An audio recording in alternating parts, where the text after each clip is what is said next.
Assalamualaikum warahmatullahi wabarakatuh. Kelompok 9, Kitab Musnad Ahmad bin Hambal. Biografi Imam Ahmad bin Hambal. Imam Ahmad bin Hambal memiliki nama lengkap yaitu Abu Abdullah Ahmad bin Hilal Asy-Syaibani, yakni salah satu imam madhab dari 4 madhab yang dinamai madhab Hambali. Saat masih kecil, Imam Hambal sudah ditinggal ayahnya untuk menghadap Allah dengan meninggalkan harta yang pas-pasan untuk kehidupan keluarga kecil beliau. Jika ditanyai tentang suku, maka Imam Ahmad bin Hambal akan menjawab bahwa beliau dari kalangan rakyat biasa yang juga merasakan penderitaan suka dan duka. Panggilan sehari-harinya adalah Abu Abdullah, sedangkan Ahmad bin Hanbal Muhammad Al-Syaibani telah meninggal sebelum Imam Hambal dilahirkan ke dunia, sehingga beliau tumbuh hingga dewasa hanya dalam asuhan ibunya, yakni Syarifah Maimunah binti Abdul Al-Malik Al-Syaibani, kakeknya, yang bernama Hanbal ibni Hilal adalah gubernur Sarah di bawah pemerintah Umayyah. Ahmad bin Hambal meninggal pada waktu duha hari Jumat 12 Rabiul Awal tahun 241 Hijriah. Imam Ahmad bin Hambal menikah dan dikaruniai 2 orang putra, yaitu Salih dan Abdullah. Kedua orang putranya ini sama-sama terkenal dalam bidang ilmu hadis. Keduanya banyak menerima hadis dari ayahnya, lalu memasukkan beberapa hadis itu dalam kitab musnad ayahnya. Beliau merupakan sosok yang pendiam, namun senang berdiskusi. Tidak jarang Imam Ahmad bin Hanbal akan meralat pendapatnya sendiri jika mengetahui pendapat orang lain jauh lebih benar. Imam Ahmad bin Hanbal tertarik untuk menulis hadis sejak tahun 179 Hijriah saat berumur 16 tahun. Beliau terus berada di kota Baghdad untuk mengambil hadis-hadis dari syekh-syekh yang ada di sekitar kota itu hingga tahun 186 Hijriah. Sejak kecil beliau menghafal Al-Quran, belajar bahasa Arab, hadis, dan sejarah. Beranjak dewasa, beliau memilih menekuni ilmu hadis yang membuatnya mengembara ke berbagai kota untuk mencari sumber-sumber hadis. Selain mempelajari hadis, beliau juga mengkaji fikih. Maka dari itu, beliau dapat memadukan antara ilmu hadis dan ilmu fikih. Menurut sejarah, Husain bin Bashir bin Abi Qasim Al-Wasiti merupakan guru pertama yang diikuti Imam Ahmad. Imam Ahmad mengikuti guru pertamanya lebih dari 4 tahun. Maka hal itu memberi pengaruh besar terhadap kitab yang ditulis oleh Imam Ahmad. Lebih dari 3.000 hadis diperoleh dari hasilnya berguru kepada Husain bin Bashir bin Abi Qasim Al-Wasiti. Imam Ahmad memiliki kitab karangan yang cukup banyak. Yang paling gemilang adalah kitab Musnadul Kabir. Kitab ini dianggap satu-satunya kitab yang terbaik di antara kitab-kitab yang beliau karang. Imam Al-Bukhari, Imam Muslim, Ibni Abi Ad-Dunya, dan Ahmad Ibni Abi Hawarimi, beliau-beliau merupakan ulama besar yang mengambil ilmu-ilmu dari Imam Ahmad bin Hambal. Kandungan hadis atau jumlah hadis yang dimuat. Sebelumnya, koleksi hadis dalam Al-Musnad semula diangkat dari hasil seleksi terhadap kurang lebih 750.000 hadis yang oleh Ahmad Ibnu Hambal ditekankan norma seleksinya pada segi nilai kelayakan hadis, usul fiqh serta tafsir. Kitab Al-I'lal memperlihatkan betapa beliau cukup serius dalam mengamati ilat atau cacat hadis. Di samping kitab berjudul Kitab Al-Ashribah dan An-Nasih wa Al-Mansuh menetapkan Imam Ahmad Ibnu Hambal sebagai analisis fikih di kelasnya. Di samping pola pemikiran fikihnya yang sedikit banyak dipengaruhi oleh metode yang bersangkutan untuk dijadikan hujjah.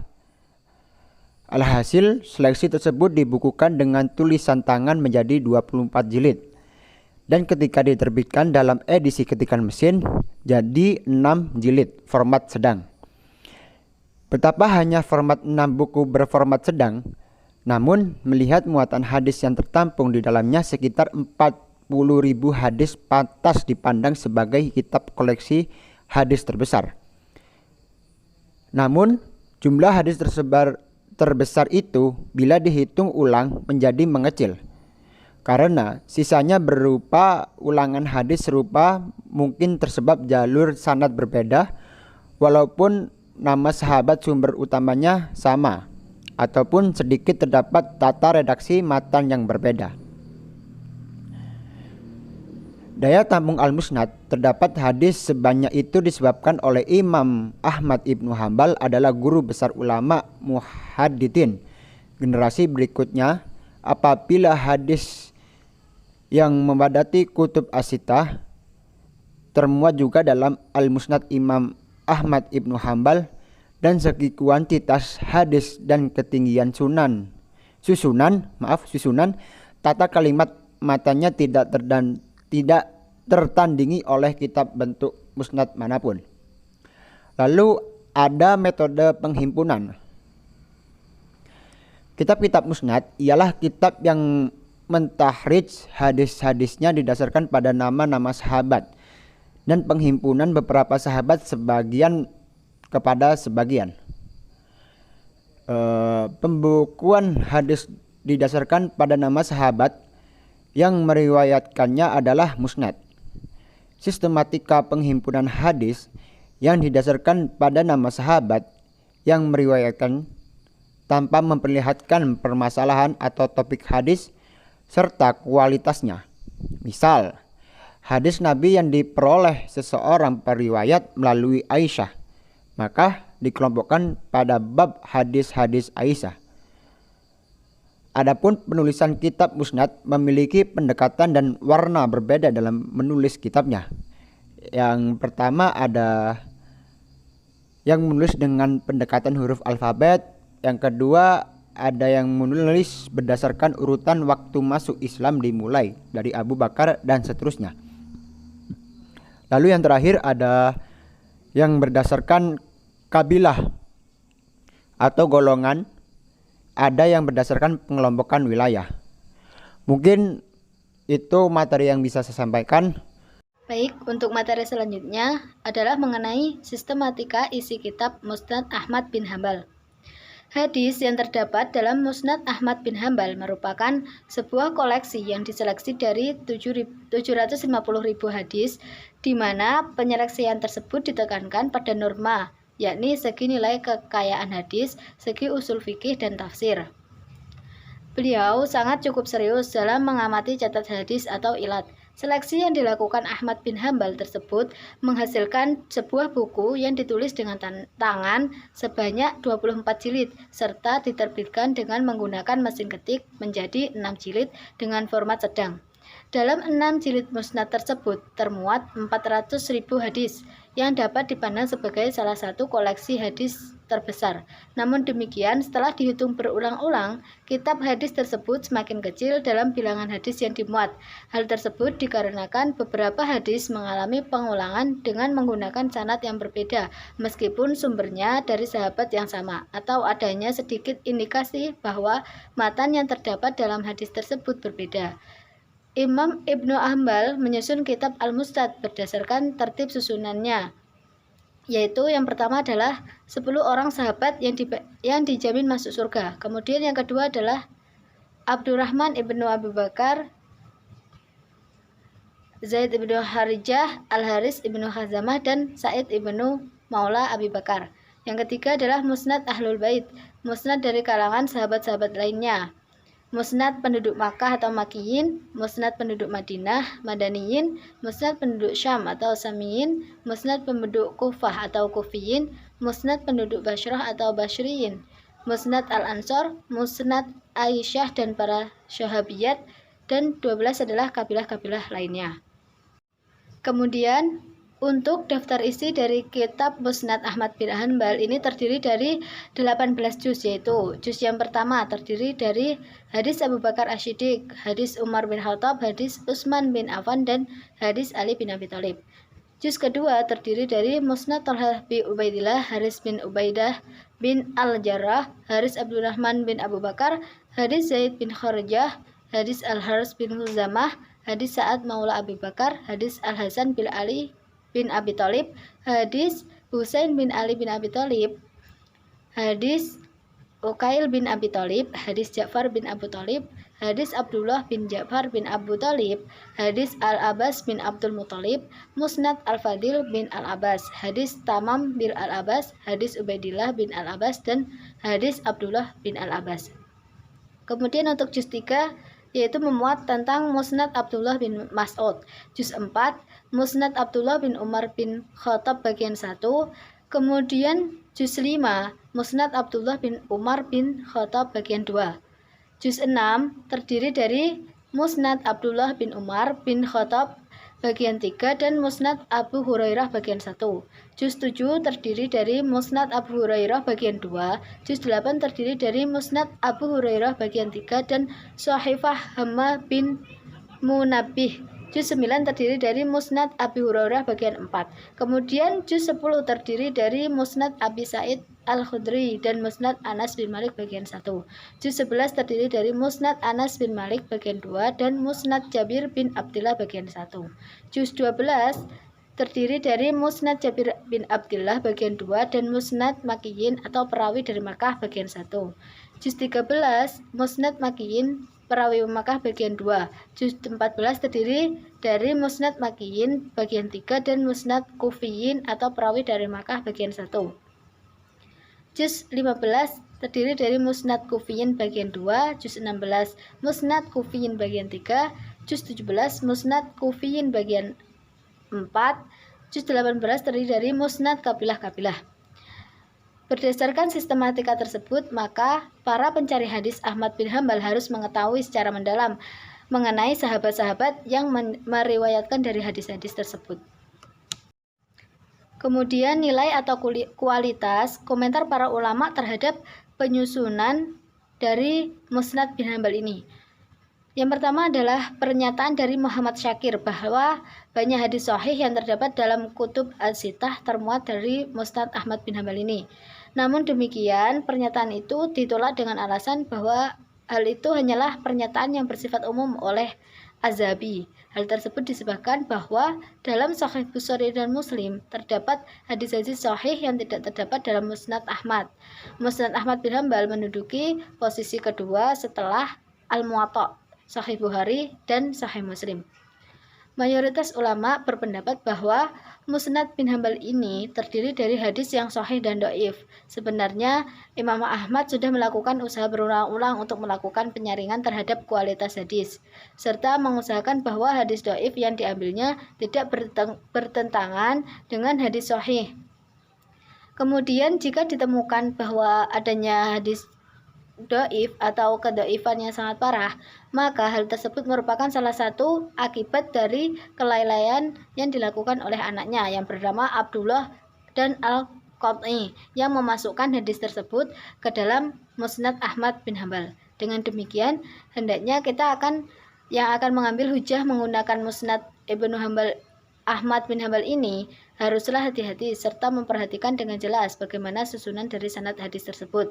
Hal tersebut disebabkan karena Ahmad merupakan salah satu imam yang menganggap bahwa hadis dhaif ini lebih tinggi kedudukannya dibandingkan dengan hasil ijtihad seperti ijma, qiyas, fatwa, dan lain-lain. Imam Ahmad bin Hanbal ini tidak memperbolehkan penggunaan hadis dhaif ini digunakan untuk hal-hal yang berkaitan dengan hukum suatu hal atau perbuatan. Kualitas hadis yang terdapat pada masa Ahmad bin Hanbal hanya ada dua, yakni sahih dan dhaif. Dengan demikian, yang dimaksudkan hadis dhaif di sini adalah Imam Ahmad tersebut hadis yang tingkat kedhaifannya tidak terlalu parah. Hal tersebut disamakan dengan hadis hasan yang terdapat dalam konsep Imam Tirmidzi. Teman-teman, saya akan melanjutkan materi yang ke-7 dan yang ke-8, yakni mengenai kitab-kitab syarah Musnad Imam Ahmad ibnu Hambal dan karakteristik kitab Musnad Imam Ahmad ibnu Hambal itu sendiri. Dari yang pertama, yakni mengenai kitab-kitab syarah Musnad Ahmad ibnu Hambal. Kitab Musnad Imam Ahmad termasuk kitab yang masyhur. Dalam penyusunan pun juga menyertakan kitab-kitab hadis sebelumnya. Nah, oleh karena itu, kitab ini turut menjadi pelengkap dari kitab-kitab hadis sebelumnya untuk memenuhi kebutuhan umat muslim akan ilmu agama. Karena keberadaan kitab ini yang begitu penting, tentu saja banyak ulama yang memberi perhatian khusus. Nah, mereka ini kemudian membuat syarah dari kitab tersebut. Ya, meski pensyarahan untuk kitab Musnad Imam Ahmad ibnu Hambal ini tidak sebanyak pensyarahan pada Sahih Imam Bukhari dan Kutubus Sittah lain. Lalu tujuan pensyarahannya ini ialah untuk yang pertama ada tafsil mujmal atau memerinci yang global. Kemudian tabyin mubham, menjelaskan yang belum jelas. Lalu takyidul mutlak, membatasi yang masih mutlak. Kemudian ada tasyihul khata, mengoreksi kesalahan, fakul ibarah, menyibak makna ungkapan, dan yang terakhir ialah ta'ilat atau memberikan reasoning. Nah, berikut ini merupakan kitab-kitab syarah dari Musnad Imam Ahmad. Yang pertama ada Syarah As-Sindi.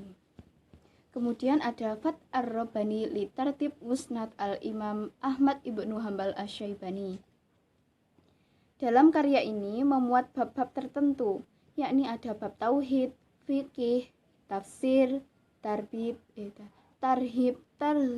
sejarah dan ihwal akhirat. Yang ketiga ada Hulam ibnu Sa'labah. Beliau ini mengumpulkan lafaz-lafaz yang gharib untuk kemudian memaknainya. Yang keempat ada Al-Musnad Al-Ahmad fima yata'allaqu. Kemudian yang kelima pensyarahan dari Syekh Ahmad Muhammad Syakir. Di dalam karyanya memuat daftar isi musnad itu sendiri. Kemudian menuliskan penomoran pada hadis sesuai urutan-urutannya dan termuat juga ringkasan yang dicantumkan pada akhir setiap juz. Dan yang terakhir adalah syarah Abi Hasan bin Abdul Hadi. Karakteristik atau ciri utama pada Musnad Ahmad ibnu Hambal. Di antara karakteristik Musnad Imam Ahmad ibnu Hambal ialah sebagai berikut. Yang pertama, Musnad Ahmad memuat 904 nama-nama sahabat yang dijadikan penyandaran. Kemudian yang kedua, dalam penulisan bab, beliau meletakkan nama setiap sahabat itu dalam bab yang berbeda-beda. Yang ketiga, menghimpun sekitar 40.000 hadis. Dan yang terakhir, Imam Ahmad bin Hambal itu dalam meriwayatkan hadis apabila telah diyakini keberagaman dan kebenarannya. Baik, selanjutnya saya akan menjelaskan tentang kelebihan dan kekurangan kitab Musnad Ahmad bin Hambal. Berikut kelebihan kitab Musnad Ahmad bin Hambal. Yang pertama, dalam meriwayatkan hadis, Ahmad bin Hambal ialah seseorang yang sangat teliti. Misalnya, dalam merangkai hadis yang dirangkai oleh Ahmad bin Hambal itu tidak berasal dari periwayatan orang yang dikenal dengan kebohongannya. Karena Ahmad bin Hambal itu memilih periwayatan dari orang yang sudah dipercayai dengan kebenarannya. Kedua, sosok Ahmad bin Hambal ialah sosok yang mempunyai kepribadian yang tidak tertarik dengan hal duniawi. Selain itu, beliau juga mempunyai ingatan yang amat kuat. Beliau dapat menghafalkan banyak hadis. Kemudian, beliau juga tidak mau berlebihan dalam jabatannya atau kedudukannya. Yang ketiga yaitu Ahmad bin Hambal menuliskan hadis-hadis ini dengan tujuan agar dapat dijadikan sebagai pijakan jika nanti kaum muslimin terdapat perbedaan pendapat dalam sunnah Rasul. Yang keempat yaitu ada yang beranggapan kitab Musnad Ahmad bin Hambal itu berjumlah 40.000 hadis. Kemudian direvisi, kemudian hadis yang direvisi itu ada 30. Nah, yang kelima yaitu dalam merancang hadisnya tersebut, Ahmad bin Hambal itu tidak hanya berpihak kepada satu orang saja. Kemudian kekurangannya yaitu yang pertama, terkadang hadis yang diterima oleh Ahmad bin Hambal itu mempunyai sifat doif atau lemah. Sifat doif tersebut disebabkan karena perawinya itu mempunyai kelemahan dalam hafalannya. Yang kedua, tidak semua orang menganggap bahwa hadis karya Ahmad bin Hambal itu sahih. Ada juga yang berpendapat bahwa kitab Musnad Ahmad bin Hambal itu doif. Dan lebih parahnya lagi, ada yang menganggap bahwa hadis karya Ahmad bin Hambal itu campuran antara sahih, doif, dan maudhu. Kemudian dari materi di atas dapat kita simpulkan bahwa Ahmad bin Hambal ialah seorang yang termasuk dalam mereferensikan hadis yang termasuk dalam al-masadir al-islamiyah. Akan tetapi karena setiap orang itu mempunyai pendapat yang berbeda-beda, begitupun juga para ulama, karena para ulama ialah manusia. Para ulama juga mempunyai pendapat yang berbeda-beda, ada yang pro, ada juga yang kontra terhadap isi kandungan kitabnya Musnad Ahmad bin Hambal. Ada yang menilai kandungan kitab Musnad Ahmad bin Hambal ini sahih, ada juga yang menilai bahwa kandungan kitab Ahmad bin Hambal itu doif.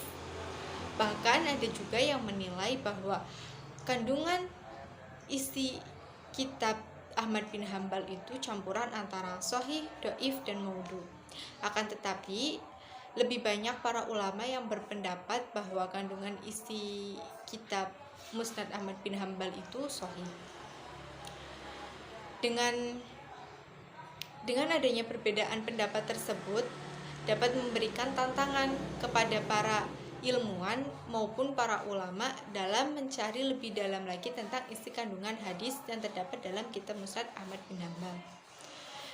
Dan hadis yang mendapatkan perhatian ialah hadis yang dijadikan umat muslim sebagai sumber ajaran agama Islam, bahkan kajian. Kemudian banyak pula yang membaca ataupun menulis hadis tersebut.